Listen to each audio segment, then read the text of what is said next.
Hello guys, स्वागत है आपका मेरे यूट्यूब चैनल स्टडी विद अमन कुल में। आज हम लाए हैं शिक्षा निदेशालय राष्ट्रीय राजधानी क्षेत्र दिल्ली की कार्य पत्रक नंबर 4, जो कि क्लास 9th के बच्चों के लिए है।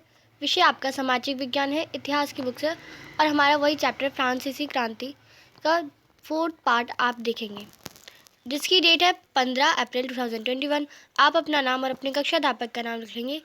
तो आज हम देखेंगे 1792 से 1794 में जो उग्र गणतंत्रवाद का चरण हुआ था उसके बारे में, और नेशनल कन्वेंशन और आतंक का राज, ये सब देखेंगे। तो चलिए स्टार्ट करते हैं। 1789 की फ्रांस की क्रांति का भय यूरोप के अन्य देशों में भी फैलने लगा। जो उनका जो क्रांति हुई थी, लड़ाई हुई थी, उनका जो भय था, उसका डर था, यूरोप के अन्य देशों में फैलने लगा। जो पादरी एवं कुलीन वर्ग फ्रांस से भाग गए थे, उन्होंने क्रांति के विरुद्ध भावना फैलाई। फ्रांस के क्रांतिकारी सिद्धांतों का प्रचार सारे यूरोप में होने लगा। ऑस्ट्रेलिया ने फ्रांस में राष्ट्रतंत्र को समर्थन किया।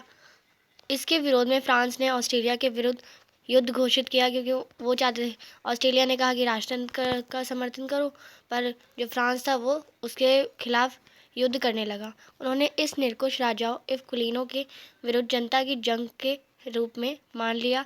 वयस्क मताधिकार के आधार पर राष्ट्रीय कन्वेंशन का गठन हुआ, और जो वयस्क मताधिकार था उसके आधार पर राष्ट्रीय कन्वेंशन का गठन हुआ। अब नेशनल कन्वेंशन क्या है और आतंक का राज देखते हैं। 21 सितंबर 1792 को नेशनल कन्वेंशन का प्रथम अधिवेशन हुआ।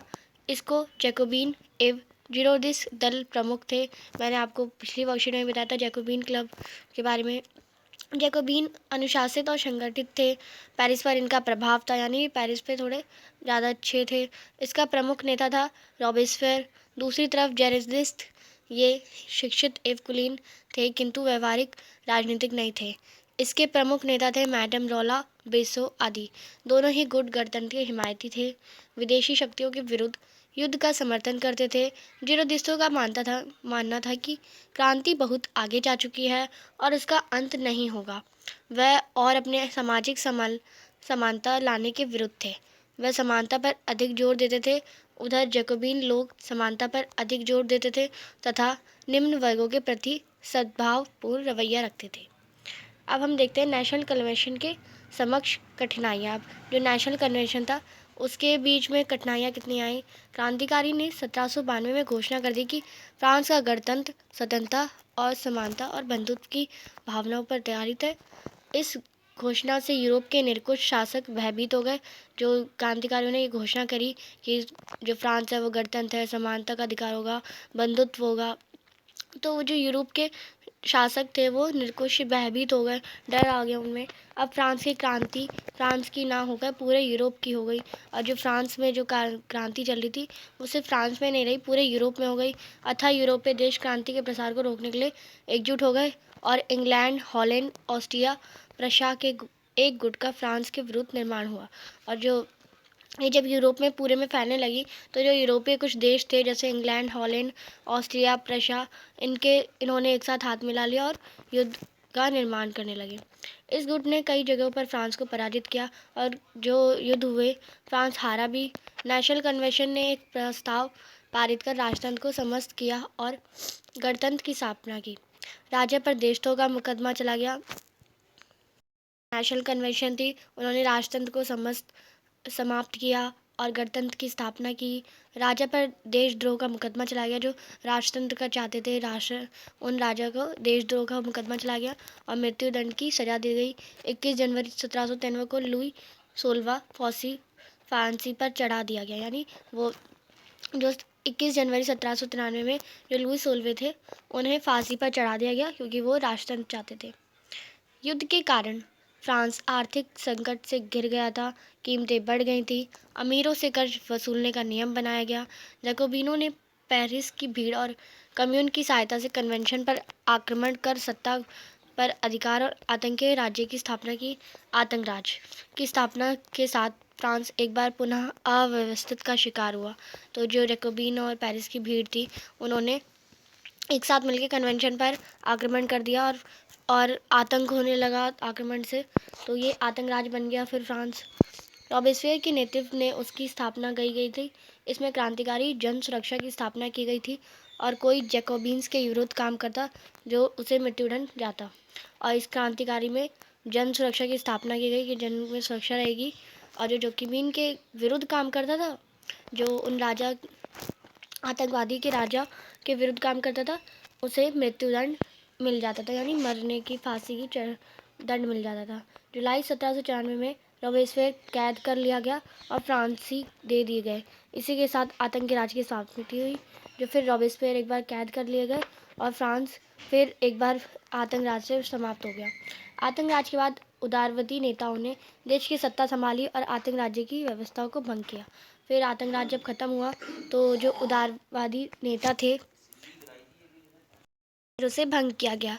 आतंकी शासन के दौरान लगाए गए मूल्य तथा पारिश्रमिक कर जो पर से नियंत्रण उठा लिया गया। अब नेशनल कन्वेंशन के कार्य क्या थे वो देखते हैं हम। नेशनल कन्वेंशन के कुछ प्रमुख कार्य थे वो आप देखेंगे। राष्ट्रीय शिक्षा नीति अपनाई गई और फ्रेंच को राष्ट्रीय भाषा घोषित किया गया। गुलामी तथा समाप्त कर दी गई तथा ऋण ना चुकाने पर जेल भेजने वाली संबंधित कानून समाप्त किए गए। सबसे बड़े पुत्र को ही उत्तराधिकार देने का कानून समाप्त किया गया। राजतंत्र को समाप्त कर गणतंत्र की स्थापना दिवस से एक नया पंचांग कैलेंडर बना 22 सितंबर 1792 में लागू किया गया। माप तौल की नई पद्धति ग्राम मीटर शुरू की गई। काला बाजारी रोकने के लिए राशनिंग व्यवस्था लागू की गई। मुआवजा देने की नीति समाप्त कर दी गई। आयकर और युद्ध कर भी लगाए गए। तो ये नेशनल कन्वेंशन के कार्य थे। तो आज की वर्कशीट में बस इतना ही। अब आपके आते हैं 4 इजी से छोटे से क्वेश्चंस। पहला क्वेश्चन देखते हैं, फ्रांसीसी क्रांति के नए अन्य यूरोपीय शासक क्यों परेशान थे। जो फ्रांसीसी क्रांति थी उनके अन्य यूरोपीय शासक क्यों परेशान थे, तो आप इसका आंसर करेंगे अन्य यूरोपीय शासक परेशान थे क्योंकि उन्हें चिंता थी कि क्रांति के विचार विद्रोही समूह और अपने देशों के लोगों में फैल जाएंगे। तो ये आप फर्स्ट क्वेश्चन के आंसर में लिखेंगे। सेकंड क्वेश्चन है, रॉबेस्पियर कौन था, तो वो आपको मैंने बताया कि वो जैकोबिन क्लब का मुख्य नेता था और बाद में जैकोबिन सरकार का प्रमुख नेता भी बना रॉबेस्पियर। ये आप रॉबेस्पियर को क्वेश्चन हमेशा पूछा जाता है, तो आप इसे याद रखिए। थर्ड क्वेश्चन देखते हैं, आतंक का राज क्या था। अब आतंक राज क्या था, यानी आतंक का राज क्या था वो आप लिखेंगे। फ्रांस में 1793 में 1794 तक की अवधि से को आतंक का शासन कहा जाता है। जैकोबिन क्लब के प्रमुख रॉबेस्पियर ने कठोर नियंत्रण और सजा की नीति का पालन किया। पादरी, कुलीन आदि गणतंत्र के दुश्मन माने जाने वाले लोगों को बड़ी संख्या में मौत के घाट उतार दिया गया। तो यही आतंक का राज कहलाया गया। क्वेश्चन नंबर 4 है, नेशनल कन्वेंशन के कौन कौन से महत्वपूर्ण कार्य थे। अब जो नेशनल कन्वेंशन है उसके महत्वपूर्ण कार्य कौन कौन से थे, तो ये सारे उसके महत्वपूर्ण कार्य थे। आप यहाँ से भी लिख सकते हैं और आप यहाँ से भी लिख सकते हैं, ये मैंने आपको बता दिया है। राष्ट्रीय शिक्षा नीति को अपनाया गया। फ्रेंच को राष्ट्रीय भाषा घोषित किया गया। प्रथा को समाप्त कर दिया गया। सबसे छोटे या सबसे बड़े बेटे के उत्तराधिकार के कानून को समाप्त कर दिया गया। एक नया कैलेंडर पेश किया गया। माप तौल की नई समाज विधि पेश की गई। आयकर और युद्ध कर भी लगाए गए। तो ये आपकी आज की वर्कशीट थी। अभी तक आपने मेरे चैनल को सब्सक्राइब नहीं करा है तो प्लीज़ मेरे चैनल को सब्सक्राइब कर दे, उसके बाद आने वाले बेल आइकन को प्रेस कर दे। वीडियो अच्छी लगे तो लाइक करिए और सभी दोस्तों के साथ शेयर ज़रूर करिए। शेयर करेंगे आप अपने 2 दोस्तों के साथ कम से कम ज़रूर शेयर करें और उन्हें कहें कि वो वीडियो देखें और बाकी 2 दोस्तों को शेयर करें। Thanks for watching video. Bye bye guys.